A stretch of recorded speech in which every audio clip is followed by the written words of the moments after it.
Tere õhtust, head televaatajad. Juba mõne minuti pärast oleme me jälle sammu võrra lahemal, et üks järgmine mask langeb, aga enne kui naised stuudiosse lasen, siis ma püüdsin nad siit koridorist kinni, et uurida 5 saadet on purgis, 6. hakkame tegema. Kas nüüd on juba niimoodi, et kõik vihjed on sellised, täiesti arusaadavad detektiividele? Oi, tere, absoluutselt mitte midagi ei saa aru ja aina segasemaks läheb.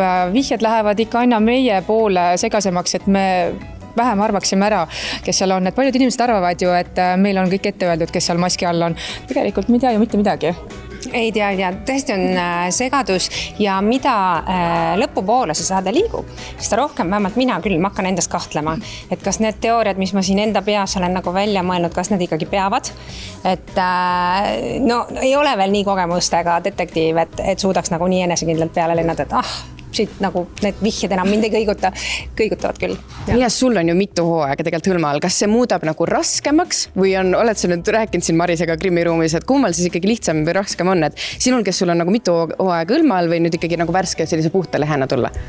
No mul on üks hooaeg hõlma all, eks ole, enne seda, et seda ei olegi ju nii palju. Et ma arvan, et siin ei ole eelist, ma arvan, et keeruline on see igal juhul.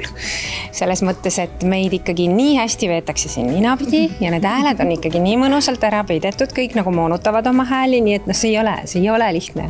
Vahet ei ole, mitu hooaega sille taga on. Ma arvan, et ma kirjutan Inese jutule ilusasti alla, et kõik, mis sa ütlesid, nii ka on, ei ole siin midagi kergemat siis, kui sa oled juba 3 aastat olnud või oled sa 1 aasta, eks me peame ju arvama ühtemoodi. Kõige kergem võib-olla Inesel või Eelise kergem on seetõttu, et ta teadis, mida oodata, mina ei teadnud. Ma võtan viimase küsimuse, küsin, kas te olete hakanud nüüd kõiki oma lähedasi ja kolleegi ikkagi kahtlustama ka juba tänaseks, et ei julge enam kellegi selles truuduses nii-öelda kinni olla? No näiteks ma sinuga räägin siin praegu, vaatan sulle otsa niimoodi, siis mõtlen, sul on kähe hääl, sa oled selline pisikest kasvu ja ma arvan, et sa võid täitsa vabalt mürakaru olla ja siin mind lollitada praegu. Ja see kipub olema salvestusperioodide vältel, et kõik sellised tuntumad tuttavad, eks ole, vaatad kahtlustava pilguga, aga kõik oskavad nii hästi meid ära petta, et ega keegi mingeid vihjeid meile ei anna, nii et tegelikult siin midagi kuidagi selgemaks küll ei saa.